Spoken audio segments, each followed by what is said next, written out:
Buenas, mi nombre es Cristian Pérez y les voy a hablar sobre el capítulo que me tocó, que es el 16, sobre los materiales para dispositivos ópticos.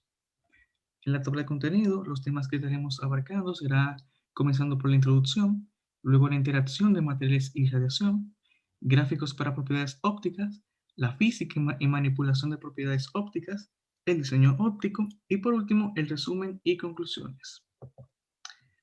Comenzamos con la introducción hablando sobre los experimentos de Michelson y Morley, que en 1881 determinaron que la luz no necesitaba un material para su propagación, sino que podía propagarse a través de un espacio totalmente vacío.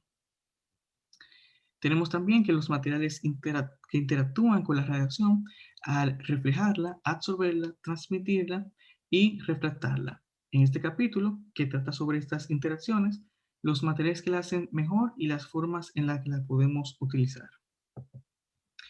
Ya hablando sobre los materiales y la radiación, tenemos que la radiación electromagnética está impregnada en todo el universo, ya que se puede observar en el cielo con el ojo a través del espectro visible, en donde tenemos que el rango de longitud de onda que se llama luz, como lo podemos ver en descrito en el gráfico a la derecha.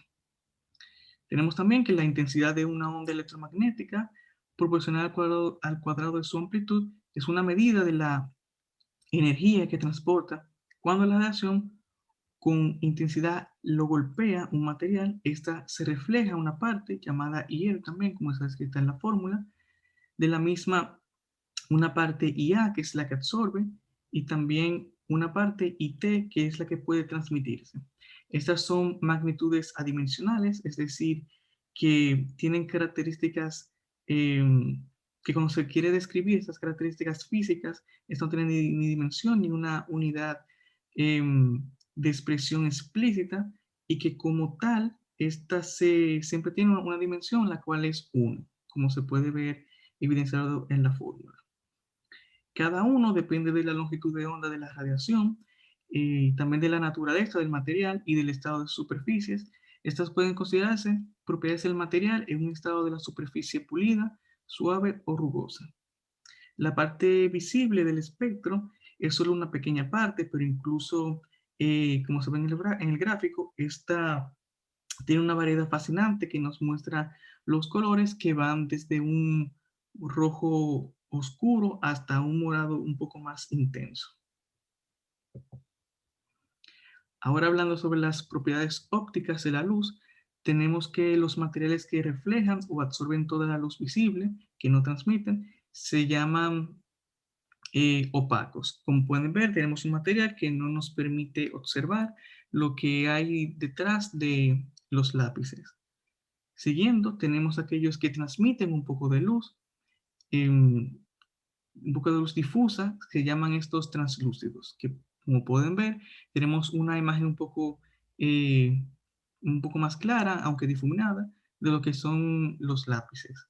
Y por último, tenemos aquello que transmite la luz lo suficientemente bien que se pueden ver a través de ellos, se llaman los transparentes. Esta es la transparencia que como pueden ver en el ejemplo, aquí sí puedo ver en su totalidad lo que son los diferentes lápices. Siguiendo con las propiedades ópticas de la luz, hablaremos sobre lo que es la reflexión especular, en donde son microscópicamente lisas y planas cuando un rayo que golpea dicha superficie sufre un reflejo especular, como se puede ver en, en el gráfico ilustrado. Tenemos de igual manera lo que es la reflexión difusa, en donde hay irregularidades, donde se cumple de igual manera la ley de reflexión, pero en este caso se hace en distintas direcciones, por lo dicho anteriormente, la superficie es algo irregular. Hablando ahora en la interacción de materiales y radiación, tenemos lo que es la absorción, que es donde esta puede penetrar en un material, se absorbe algo. Cuando mayor sea la absorción de ese material a través del cual pasa la radiación, mayor será la absorción.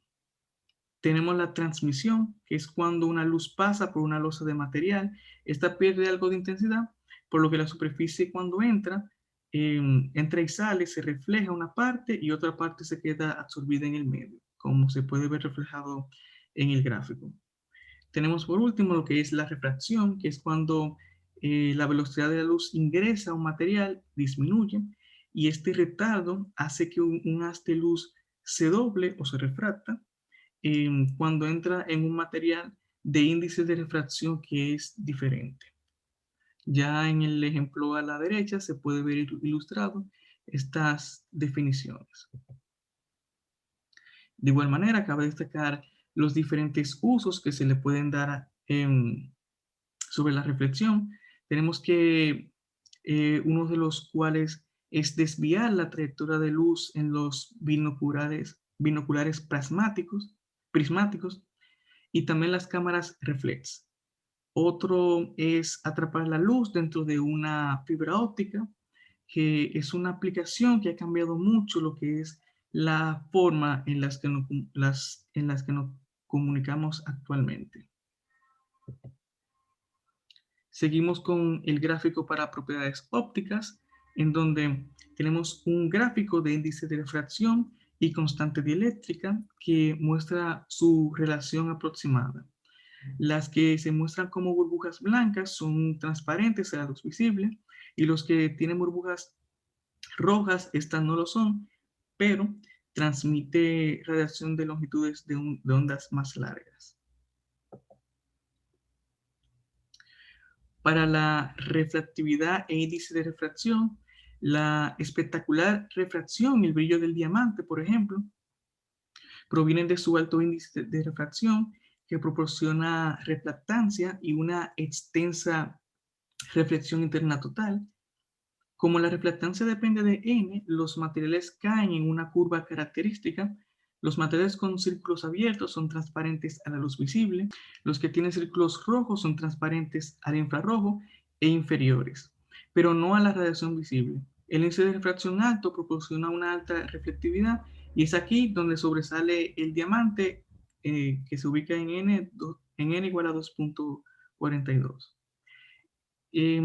Cabe destacar de igual manera que en la joyería de fantasía utiliza alternativas que son baratas para poder imitar el diamante. Al tener un alto índice de refracción, tenemos por ejemplo el circonio, en donde las joyas de plástico no pueden acercarse, como por ejemplo tenemos el poliestireno con 1.58. Este tiene el índice de refracción más alto entre todos los polímeros. Entonces tenemos una pregunta que es el por qué los metales no son transparentes. Y bueno, los fotones son absorbidos por los electrones que están contenidos en la banda de conducción en los metales, haciendo que estos lleguen a un nivel más alto y vacío. Cuando el electrón cae, el fotón se libera y vuelve a emerger de la superficie metálica. Es decir, que estos se reflejan. Los mejores reflectores metálicos son los metales con las más altas conductividades eléctricas, la razón por la cual los espejos de alta calidad usan plata y los más baratos utilizan lo que es el aluminio. Seguimos con la física y la manipulación de propiedades ópticas. Hablamos ahora sobre lo que es el translúcido y opaco.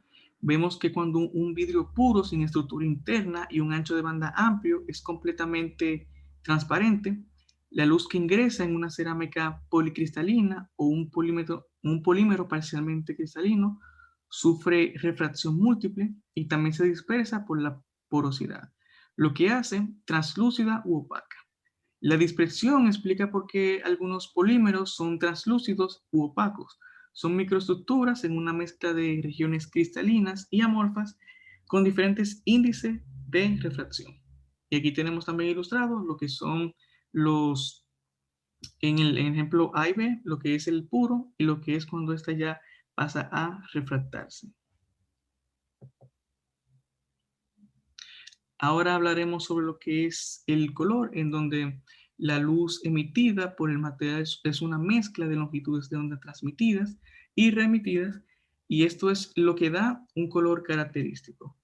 Los colores particularmente puros se crean cuando los vidrios se dopan con iones metálicos, como por ejemplo tenemos el cobre de azul, cobalto, violeta, cromo, verde, manganeso y amarillo.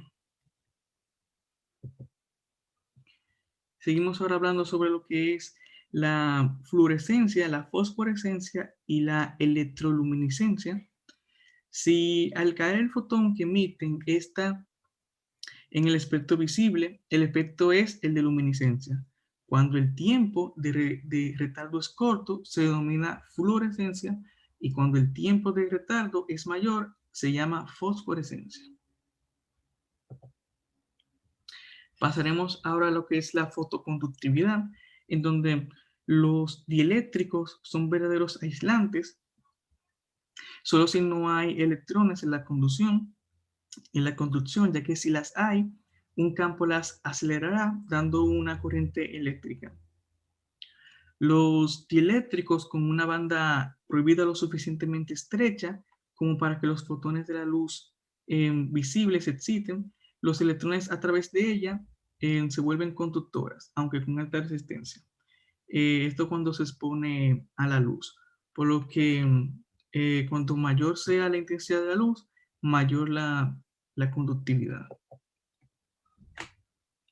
Hablando ahora sobre la reflexión y la refracción, los telescopios reflectores y los faros de los automóviles utilizan superficies de vidrio o plástico metalizado que pueden ser rectificadas o moldeadas en una forma cóncava, en donde el metal comúnmente es plateado debido a su alta reflectividad en todo el espectro óptico. Usando la refracción interna total, las fibras ópticas se utilizan más como un medio para transmitir luz entre dos puntas de una fibra y tienen un amplio uso en las comunicaciones por fibra óptica, donde permiten la transmisión en distancias y en un ancho de banda más grande que los cables eléctricos. Aquí podemos ver en una fibra óptica, como tenemos el ejemplo a la derecha, el índice de refracción graduada atrapa la luz por el total interno de reflexión, haciéndola seguir la fibra incluso cuando está curvada. Y ya por último tenemos lo que es el resumen y conclusión, en donde los materiales interactúan con la radiación electromagnética de varias maneras, como vimos anteriormente, reflejándola, refractándola y absorbiéndola. Cuando la radiación entra en un dieléctrico, esta disminuye la velocidad. Una consecuencia de esto es que una luz que entra en un ángulo se dobla, el fenómeno de la refracción. A eso nos referimos. En esto, lo que permite que la luz sea enfocada por lentes, reflejada por prismas y atrapada en finas fibras transparentes para transmitir lo que es información. Además de que de todos los materiales transparentes, las gafas ofrecen la mayor gama de índice de refracción y color. Los vidrios están basados en forma de sílice amorfa. Esto fue todo. Gracias por su atención.